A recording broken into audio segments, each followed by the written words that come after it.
நம்ம எல்லாரும் உட்காருவோம். ஆமென், ஆமென். இந்த 60வது ஆமென் சங்கீதத்திலே தேவன் பரிசுத்த ஆவியானவர் எழுதி வைத்திருக்கிற சில வசனங்களை நாம் இன்றைக்கு தியானிப்போம். எல்லாரும் சேர்ந்து வாசிங்க. 3-4 வசனங்கள். உம்முடைய ஜனங்களுக்கு கடினமான காரியத்தை காண்பித்தீர், தத்தளிப்பின் மதுபானத்தை அவர்களுக்கு குடிக்க கொடுத்தீர், சத்தியத்தின் நிமித்தம் ஏற்றும்படியாக உமக்கு பயந்து நடக்கிறவர்களுக்கு ஒரு கொடியை கொடுத்தீர். ஹல்லேலூயா. உமக்கு பயந்து நடக்கிறவர்களுக்கு ஒரு கொடியை கொடுத்தீர். எல்லாரும் சொல்லுங்க. அவருக்கு பயந்து நடக்கிறவர்களுக்கு கர்த்தர் என்ன கொடுக்கிறாராம்? ஆமாம், கொடி, பேனர், வெற்றி. ஹல்லேலூயா. அவருக்கு பயந்து நடக்கிறவர்களுக்கு தேவன் இன்னைக்கு இல்லாட்டாலும் நாளைக்காவது வெற்றியை கொடுப்பார். எத்தனை பேர் அதை விசுவாசிக்கிறீங்க? ஹல்லேலூயா. ஆமென். நான் விருதாவாக என்னை சுத்தம் பண்ணினேனா, விருதாவாக பக்தியாய் வாழ்கிறேனா என்று ஆசாப் என்கிறவன் கேட்கிறான். நான் பக்தியாய் வாழ்ந்து கடவுளுக்கு பயந்து நடந்து என்ன பயன் அப்படிங்கிற ஒரு கேள்வி சில நேரம் வந்துடுது. ஆனால் இந்த சங்கீதத்தில் அந்த சங்கீதத்தை எழுதினவன் சொல்கிறான், சத்தியத்தின் நிமித்தம் ஏற்றும்படியாக உமக்கு பயந்து நடக்கிறவர்களுக்கு. எல்லாரும் சொல்லுங்க சத்தமா. நிறைய பேருக்கு வாய் இல்லையா? சொல்லுங்க. பயந்து நடக்கிறவர்களுக்கு ஒரு கொடியை கர்த்தர் கொடுக்கிறார். ஹல்லேலூயா. ஆமென்.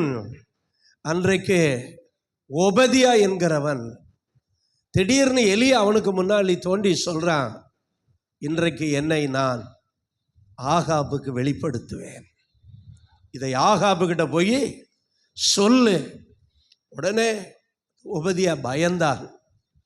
ஆண்டவனே, ஆகாபுக்கிட்ட போய் எலியா அங்கே இருக்கிறான்னு நீ சொல்ல சொல்றீரே, நான் போய் சொல்லி எலியா அந்த ஆகாப் அந்த இடத்திற்கு வரும்போது கர்த்தர் உம்மை வேறு எங்கேயாவது எடுத்துக்கிட்டு போயிடுவார். அப்பொழுது நான் பொய் சொன்னேன்னு சொல்லி ஆகாப் என்னை என்ன செய்வான்? கொன்று போடுவான். நான் சிறு வயது முதல் கர்த்தருக்கு பயந்து நடக்கிறவன். ஹல்லேலூயா. நான் சிறு வயது முதல், எல்லாரும் சொல்லுங்க பார்க்கலாம், கர்த்தருக்கு பயந்து நடக்கிறவன். ஹல்லேலூயா. ஏசபேல் பாகால் தீர்க்கதரிசிகளை கொன்று போடுகிற நேரத்திலே கெபிக்கு 50 பேராக ஒளித்து வைத்து அவர்களுக்கு அப்பமும் தண்ணீரும் கொடுத்த செய்கை என் ஆண்டவனுக்கு அறிவிக்கப்படவில்லையோ? நான் சிறு வயது முதல் தேவனுக்கு பயந்து நடக்கிறவன். அப்படி பயந்து நடக்கிறவங்களை கர்த்தர் கைவிட மாட்டார். அல்லேலூயா சொல்லுங்க. அப்படி பயந்து நடக்கிறவர்களை சத்துருவின் கையிலே கர்த்தர் என்ன செய்ய மாட்டார்? விட்டு கொடுக்கிற மாட்டார். ஒருவேளை கடினமான காரியத்தை உம்முடைய ஜனங்களுக்கு காண்பித்தீர். 3வது வசனம் என்ன சொல்கிறது? உம்முடைய ஜனங்களுக்கு கடினமான காரியங்கள். வாழ்க்கையில் சில காரியங்கள் மகிழ்ச்சியாக இருக்கிறது, சில காரியங்கள் கடினமாக இருக்கிறது. அந்த கடினமான காரியத்தையும் நாம் என்ன செய்ய வேண்டும்? கடந்து வர வேண்டும். உம்முடைய ஜனங்களுக்கு எப்படிப்பட்ட காரியத்தை கொடுத்தீர்? கடினமான காரியத்தை கொடுத்தீர். சில நேரம் நம்ம எல்லாரும் ஒன்றா இருக்கும்போது, ஒரு ஃபங்க்ஷனில் இருக்கும்போது மகிழ்ச்சியாக இருக்கிறது. அதன் பிறகு பார்த்திங்கன்னா வெறிச்சோடி இருக்கிறது. கடந்த நாளில் நம்ம சபையில் தலைவர்கள் கூட்டம் நடந்தது. அதுக்கு கேரளாவிலிருந்து ஒரு டீம் வந்திருந்தாங்க. அவங்க இரவே நாங்கள் வந்து விடுவோம் என்றார்கள். அவர்களுக்காக அறையெல்லாம் ரூமெல்லாம் ஆயத்தம் பண்ணி அவங்கள எதிர்பார்த்து கொண்டே இருந்தோம். அவங்க இரவு 10:30 மணிக்கு வந்தாங்க. பேசிக்கிட்டே இருந்தாங்க. அப்புறம் காலையில் பேசிக்கிட்டே இருந்தாங்க. எங்கள் ஆலயத்தில் கூட ஹெல்ப் பண்ணுறதுக்கு யாருமே இல்லை, ஒரே ஒரு பிரதர் மட்டும் இருந்தாப்புல. வெளியே டேபிளெல்லாம் அப்படியே கிடந்தது, அதை எடுத்து க்ளீன் பண்ணணும், அப்புறம் டேபிள் அதுக்கு மேலே விரிக்கணும். அந்த போதகர்கள் எல்லாம் உதவி செய்தார்கள். இந்த 5 போதகர்களும் அத்தனை டேபிளை எடுத்து விரித்து சேரெல்லாம் போட்டு, உங்கள் சபையில் வாலிபர்களே இல்லைன்னாங்க. பரவாயில்ல, அதெல்லாம் இருக்க மாட்டாங்க, அதெல்லாம் பண்ணாங்க. அப்புறம் மீட்டிங்கெல்லாம் முடிஞ்சு நல்லா ஹெல்ப்பாக இருந்தாங்க. அவங்க போன பிறகு பார்த்திங்கன்னா எனக்கு ஒரு மாதிரி இருந்தது, ஒரு மாதிரி ஃபீலிங்காக இருந்தது. ஐயோ, அவங்க இன்னும் 2 நாள் இருந்தால் மகிழ்ச்சியாக இருந்திருக்குமே. அல்லேலூயா. ஒரு மாதிரி ஒரு கவலையாக இருந்தது பாருங்கள். எனக்கு அன்பானவர்களே, இது ஒரு சின்ன சம்பவம் தான். சில நேரங்களிலே நம்முடைய வாழ்க்கையில் நடக்கிற காரியங்கள் ரொம்ப மகிழ்ச்சியாக இருக்கும். ஆனால் சில நேரங்கள் எப்படி இருக்கிறது? கடினமான காரியமாக இருக்கிறது. அல்லேலூயா. அந்த கடினமான காரியம் வரும்போது எப்படி இருக்குது பாருங்க. தத்தளிப்பின் மதுபானத்தை, அதாவது என்ன அர்த்தம் அப்படின்னா, ஒருத்தன் பயங்கரமாக தண்ணி அடிச்சுட்டு அப்படியே லம்பிக்கிட்டு வருவான் பாருங்க. அந்த மாதிரி அந்த கடினமான காரியத்தை காண்பித்த உடனே எப்படி மாறி விடுகிறோம்? தத்தளிக்கிறோம். தத்தளிப்பின், அதாவது ஒருத்தன் மதுபானத்தை குடித்து விட்டு தத்தளிக்கிறது போல நாங்கள் என்ன செய்கிறோம்? தத்தளிக்கிறோம்.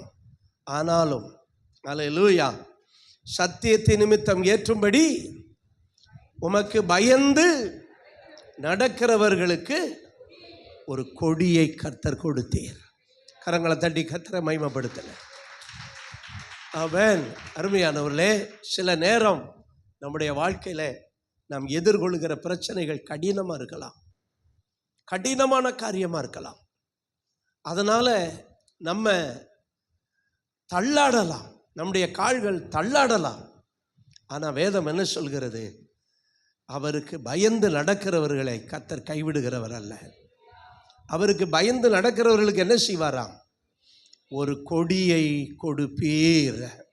அல்லேலூயா. தோல்வியை அல்ல, வெற்றியை கொடுப்பீர்.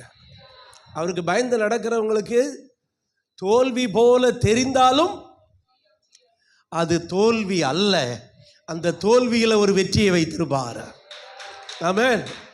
அது கடினமான காரியமாக தெரிந்தாலும் அந்த கடினமான காரியத்தை கர்த்தர் லெகுவாய் மாற்றி விடுவார்.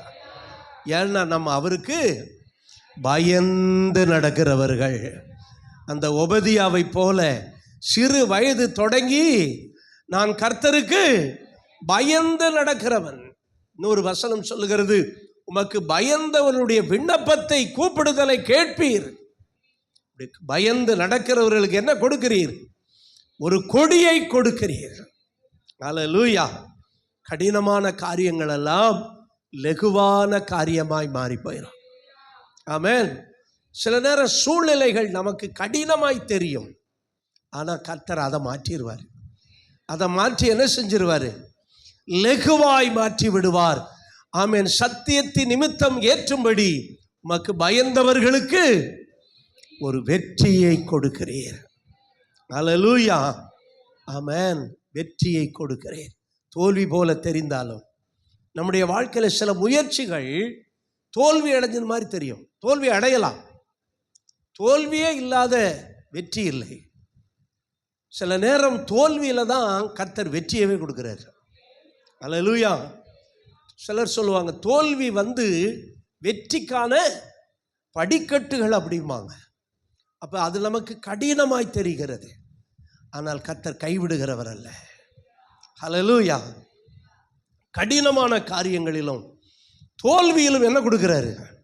ஒரு வெற்றியை கொடுக்கிறாரு, ஒரு கொடியை கொடுக்கிறாரு. அல்லேலூயா. ஒரு கொடியை கொடுக்கிறாரு. அதுதான் நம்முடைய வாழ்க்கையின் வெற்றி. ஆமென். ஜெபம் பண்ணுவோமா? அவருடைய நாமம் யெகோவா நிசி.